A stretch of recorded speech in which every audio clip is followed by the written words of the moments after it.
Hello, let's talk in English. Let's talk about the film Memento. It's a film directed by Christopher Nolan, made in 2001. It is the story of a guy who is looking for the murderer of his wife. But the problem is he has no short-term memory, and he forgets things. He only remembers the things up until the murder of his wife. And because he doesn't have short-term memory, he needs to write everything down on paper.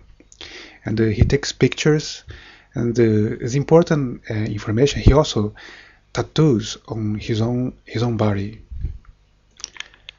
The film is also told backwards instead of forward in a normal way. Everything goes down back in time because it gives you the point of view of the main character. The audience sees everything from the point of view of the main character, who doesn't remember things that happened in the past. So the entire movie goes backwards, and it's very difficult to actually understand the movie. You have to see the movie several times in order to understand it. The plot is very intelligent and well written. It was written by Jonathan Nolan, the brother of Christopher Nolan. I don't know if it's pronounced Jonathan or Jonathan. I'm not sure. I have to see the pronunciation. I think it's Jonathan Nolan. And the story is very well written. It's a very good story, and well directed, well planned. The structure of the movie is well planned because all the scenes are backwards. You have to plan very carefully the script, the story. The only other movie that I know that is told backwards is a film called Irreversible, a French movie uh, made in 2002, directed by Gaspar Noé with Monica Bellucci. But I didn't like the film Irreversible because it's very violent and it has a terrible rape scene, and so it was too violent for me. So I didn't like that movie.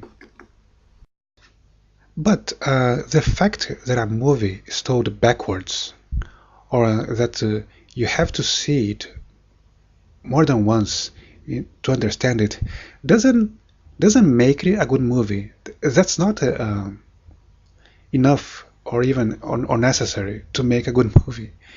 Um, the fact that a movie is told backwards makes it interesting and different and I don't know, something like a curiosity. But it can make a movie better, but not necessarily.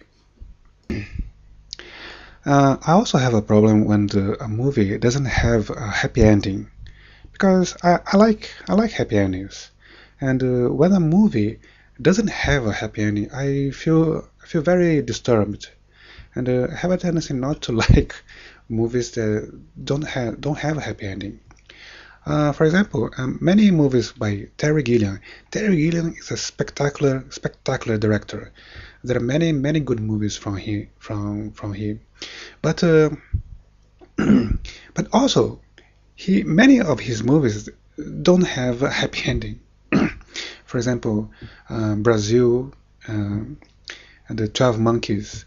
They are very good movies, spectacular movies, but the ending is not it's not a happy ending. It's not a traditional happy ending. And I have a problem with movies like that. The movies that don't have a happy ending. I like to see a movie. I want to feel good about the movie at the end of the movie. Um, I want to feel happy.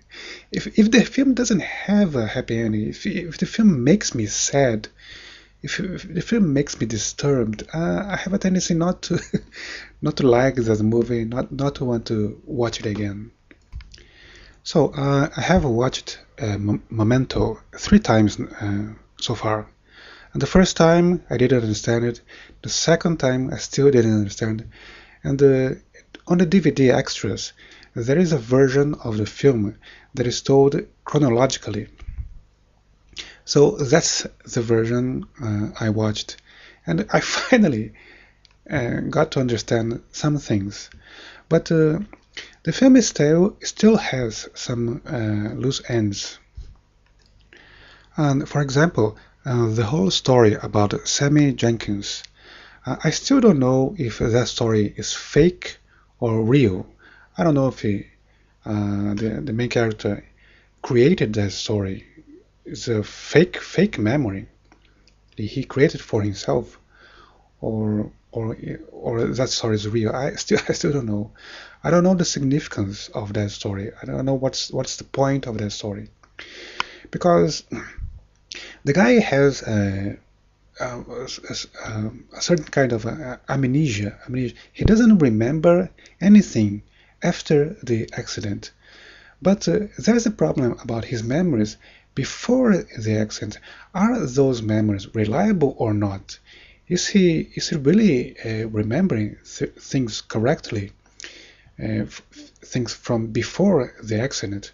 And the film ends in a, I don't know, in a, it's quite ambiguous, because you don't know if the character of Teddy is telling the truth or not. He may be lying, because there are several scenes where the character Teddy, seems to be lying.